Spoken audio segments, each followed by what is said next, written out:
ধিক তারেক রহমান সাহেব, ধিক আপনাকে। আমি তো নিজের কণ্ঠে বলেছি, টেলিভিশনের সামনে, এই ইউটিউবের সামনে আমি বলেছি, তাহলে সেটা গুজব হবে কেন? সেটা মিথ্যা হবে কেন? আগামী শুক্রবার সকালবেলা হয়তো দেশমাতা খালেদা জিয়া হেলিকপ্টারে চড়বেন। চড়ে কোথায় যাবেন আমি জানি না। আমি দিক জানাই আজকে এই মুহূর্তে আপনাকে। রাজ থেকে আমার কোনো বাধ্যবাধকতা নাই। দেশমাতা খালেদা জিয়া নাই, জিয়া রহমান নাই, আমি তাদের বিএনপি করেছি, অন্য কারো বিএনপি করি নাই। আজ থেকে আমি আপনার বিরুদ্ধে মুখ খুললাম, আমি কথা বলবো। আপনি জানেন আপনি কি কি জিনিস আমার কাছে আছে, আপনি জানেন কোন কোন চরিত্র হননের খবর আমার কাছে আপনার আছে। যে যেখানে আছেন দেশমাতা খালেদা জিয়ার জন্য দোয়া করবেন, আপনার মাগফিরাত কামনা করবেন। তবে তারেক রহমান সাহেব, sorry uncle, you lost the battle. আপনি হেরে গেলেন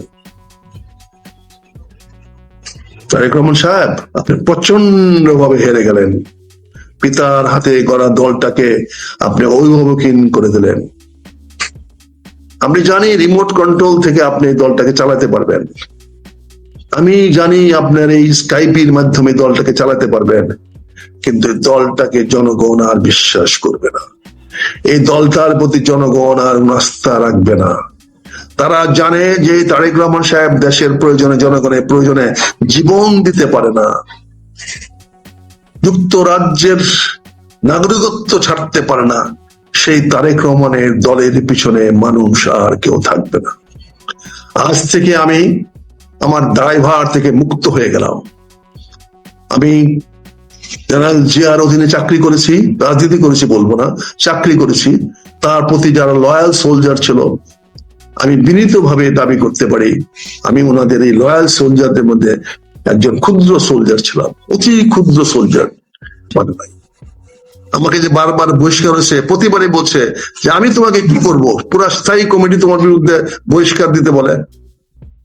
আমি তোমাকে দিচ্ছি, বহিষ্কার করছি, যাও তুমি কাজ করো, যাও। বহিষ্কার আছে, আবার সময় আসলে এই বহিষ্কার দেখবো না আমি। ওগুলি তো বলে নাই আমার পার্টিতে আইসো না, অফিসে আইসো না, আমার সঙ্গে দেখা করো না, আমি তো বহিষ্কার, উনি তো বলে নাই। কিন্তু তারেক রহমান সাহেব, আপনি আমার স্কুলের মাঠে খেলতে গিয়েছিল বলে একটা উদীয়মান ত্যাগী ঢাকা বিশ্ববিদ্যালয়ের ছাত্র নেতা নাসিরকে আপনি এক্সপেল করেছেন। ধিক তারেক রহমান সাহেব, ধিক আপনাকে। আমি ধিক জানাই আজকে এই মুহূর্তে আপনাকে। রাজ থেকে আমার কোনো বাধ্যবাধকতা নাই। দেশমাতা খালেদা জিয়া নাই, জিয়া রহমান নাই, আমি তাদের বিএনপি করেছি, অন্য কারো বিএনপি করি নাই। আপনার বিএনপি আমি করব না। কিন্তু আপনাকে ধিক জানাচ্ছি, আপনি একটা নিরীহ ছেলেকে, নাসির নামটা লিখে রাখেন, তাকে আপনি এক্সপেল করেছেন। কেন? সে আমার স্কুলের মাঠে খেলতে গিয়েছিল। আপনি অনেক, আমার কাছে কেউ আসলে সঙ্গে সঙ্গে আপনার চামচারা আপনাকে জানাইছে, আপনি বহিষ্কার করেছেন। বিশাল ক্ষমতাশালী ব্যক্তি, আপনি যাকে তাকে যখন তখন খুশি বহিষ্কার করে ফেলেন। তারেক রহমান সাহেব, goodbye to you, goodbye, very very good bye.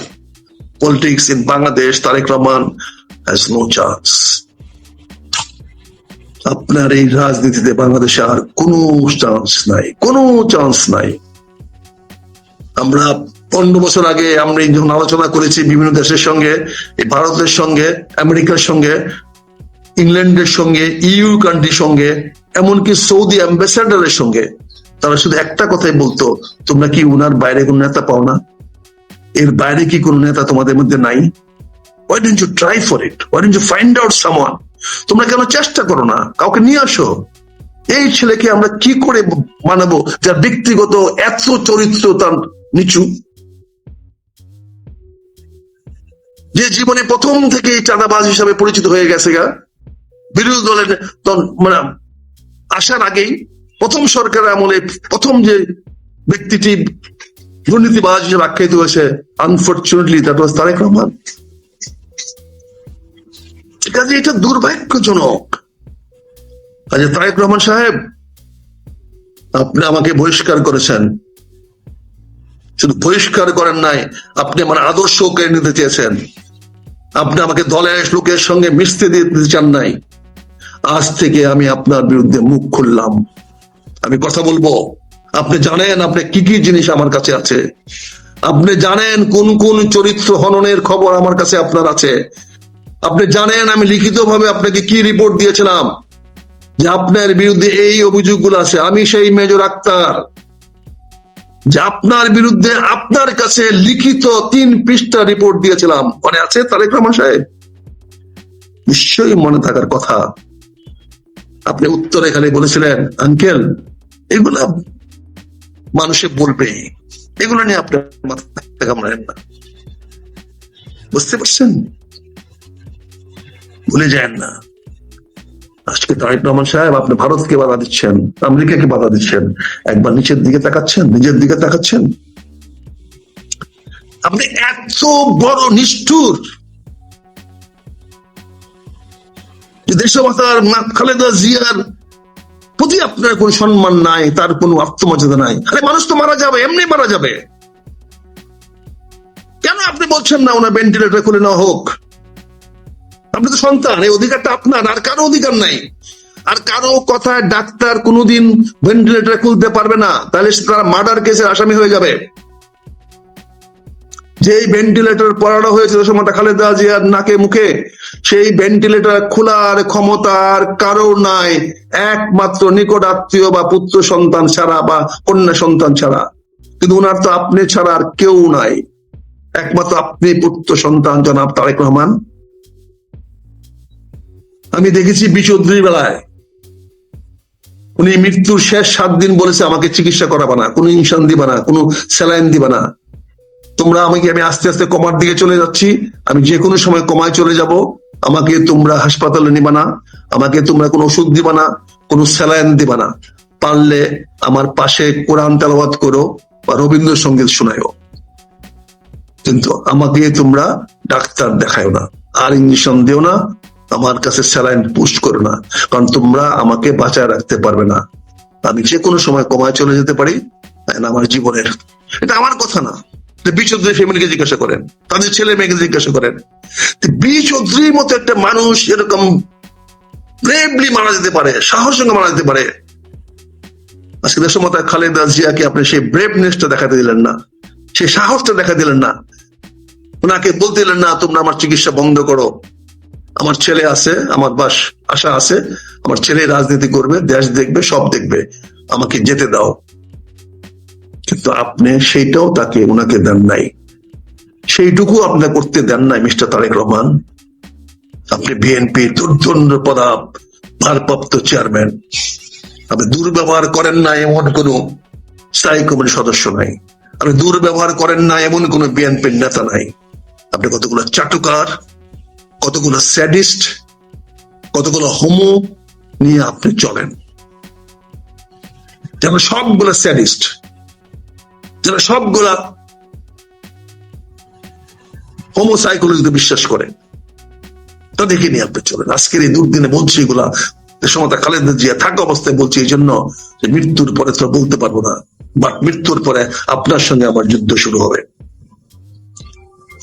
দেশমাতা Khaleda জিয়ার মৃত্যুর পরে আমি আপনাকে আমার অন্যতম প্রতিপক্ষ হিসাবে, আমি আপনার প্রতিপক্ষ হিসাবে দাঁড় করাবো, আমি দাঁড়াবো। তার বাংলাদেশের ঘরে ঘরে যাব যে বিএনপি থেকে ধ্বংস করার পিছনে কে আছে। কি সুন্দর সরকারকে ফুরফুরা শুরু করে দিলেন, যেখানে ফেব্রুয়ারিতে নির্বাচনটা হতে যাচ্ছিল, নির্বাচনটা হয়ে যাবে, দেশমাতা খালেদা জিয়া মারা গেলে সারা বাংলাদেশে বিএনপি পকেটে জোয়ার তৈরি হতো। আজকে আপনি এই 7 দিনের নাটক করে আপনি সরকারকে এমন একটা অবস্থা দিলেন, সরকার এখন ফেব্রুয়ারি নির্বাচন দেওয়ার কোনো প্রয়োজন মনে করবে না। সরকার এখন ফেব্রুয়ারিতে প্রয়োজন মনে করবে না। এখন এই সরকার জামাত ইসলামের নিয়ন্ত্রণে আছে, নিয়ন্ত্রণে থাকবে, এবং তারাই দেশ চালাবে, এবং তারা সুপ্রিম কোর্টে বৈধতা পেয়ে গেছে। এখন নির্বাচনে দেওয়ার কোনো কারণ নাই, তারা ডিক্লেয়ার করে দিবে no election till we are in power. আমরা যতদিন ক্ষমতায় আছি ততদিন আর নির্বাচনের দরকার নাই। এই সুযোগটা কিন্তু আজকে এই সরকার পেয়ে গেল, এবং এই সরকারকে আর্মি সহযোগিতা করবে, পুলিশ সহযোগিতা করবে, সকল লোক জানবে যে এই সরকার একটা স্থায়ী সরকার।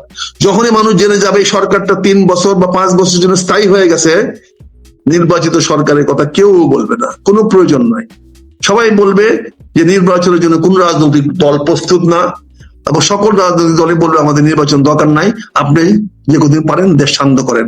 এই চাঁদাবাজ, দুর্নীতিবাজ, দুষ্কৃতিকারী, এই স্যাডিস্ট, এই হোমো, এই সমস্ত গুলাকে আপনি দূর করেন, এগুলাকে আপনি শাসন করেন, এগুলাকে আপনি নিস্তার করে পরিষ্কার করেন, দেশটাকে ক্লিন করেন। নতুন করে আমরা আর করতে চাই না অন্তর্বর্তী সরকার থাকুক 5 বছর। আমিও মনে করি এখন অন্তর্বর্তী সরকার 5 বছর থাকা উচিত। যদি হ্যাডম থাকে তারা নির্বাচন আদায় করেন, নির্বাচন ফেব্রুয়ারিতে হবে না। যদি বিএনপির হ্যাডম থাকে, যে হ্যাডম আগে দেখাইছিলেন, এই হ্যাডম যদি থাকে তাহলে ফেব্রুয়ারিতে নির্বাচনটা করায় আন দেখি, তাহলে বুঝবো যে হ্যাঁ। তবে এটা ঠিক, এই সরকার আবার ঝুঁকি একটা নিবে কি নিবে না সেটা সরকার চিন্তা করবে। রহমান সাহেবের কাছে বলতে চাই, যেহেতু ডক্টর ইউনূস কমিট করেছে, তাই না, তিনি হয়তো যদি জনগণের প্রতি, দেশের প্রতি দরদ থাকে, তাহলে উনিও হয়তো ফেব্রুয়ারি নির্বাচনের তারিখ ঠিক রাখতে পারেন। এটা নির্ভর করছে সম্পূর্ণ প্রধান উপদেষ্টা জনাব ডক্টর ইউনূস সাহেবের ইচ্ছার উপরে। কিন্তু কোন রাজনৈতিক চাপে এখন আর নির্বাচন হবে না, এখন নির্বাচন হওয়ার কোনো সুযোগ নাই। বা সেই নির্বাচনটা যদি হয় সেটা হবে গ্রেটনেস অফ ডক্টর ইউনূস, ওনার মহানুভবতা, ওনার উদারতা, গণতন্ত্রের প্রতি ওনার শ্রদ্ধাবোধ, দেশের জনগণের প্রতি ওনার কমিটমেন্ট, এইগুলাই নির্ভর করবে নির্বাচনটা ফেব্রুয়ারি মাসে হবে কি হবে না। কোন রাজনৈতিক দলের চাপে আর ফেব্রুয়ারিতে নির্বাচন হবে না।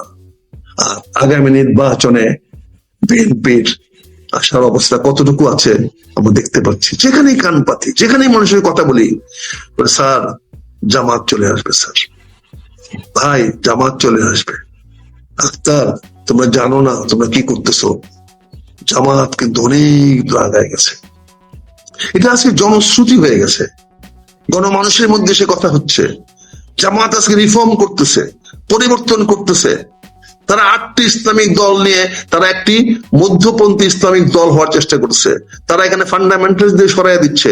তারা এখন আর জঙ্গি রূপ ধারণ করছে না, তারা এখন মাঠে ময়দানে জনগণের সামনে রাজনৈতিক ভাষায় বক্তব্য দিচ্ছেন। এখন তারা ক্যাডার পলিটিক্স না, এখন তারা সাংগঠনিক পলিটিক্স করার চেষ্টা করছেন। ওনারা 8 দলীয় ঐক্য জোট করে তৈরি করে ওনারা জনগণের দাঁড়ে দাঁড়ে যাচ্ছেন। ওনারা সবার সঙ্গে আসন শেয়ার করছেন, কোনো লোভ দেখাচ্ছেন না, অন্যের উপর চাপ দিচ্ছেন না, এইটা দিব ওইটা দিব না, এটা রাখবো ওইটা রাখবো না। তারা অনেক বেশি উদার, অনেক বেশি মানবিক, অনেক বেশি সামাজিক ভাবে তারা প্রতিষ্ঠিত, ব্যবসায়ী প্রতিষ্ঠিত, শিক্ষা দীক্ষায় তারা অনেক উচ্চমানের। জামাতের প্রথম সারির অন্তত 5,000 নেতা আছে যারা বাংলাদেশের সবচেয়ে বড় ধনীদের মধ্যে অন্যতম। যদি পাশে 5,500 ধনী ধরা হয় বাংলাদেশের টপ র্যাঙ্কিং, তাহলে 5,000 হবে জামাতের। যদি আপনি 5,500 শিক্ষিত উচ্চ শিক্ষিত লোক ধরেন, তাহলে হয়তো প্রথম 4 থেকে 5,000 হবে এই জামাতের শিক্ষিত লোক, উচ্চ শিক্ষিত লোক। ডাক্তার বলেন, লয়ার বলেন। দেখেন জামাতের লয়াররা সংসদে, উচ্চ আদালতে কিভাবে কথা বলছে এখন, কত প্রাঞ্জল ভাষায়, কত বলিষ্ঠ ভাবে বক্তব্য দিচ্ছেন। প্রতিদিন তাদের কথা দেখেন, আর বিএনপি লয়ারদের কথা দেখেন, মেও মেও মেও মেও করে লয়াররা বলে।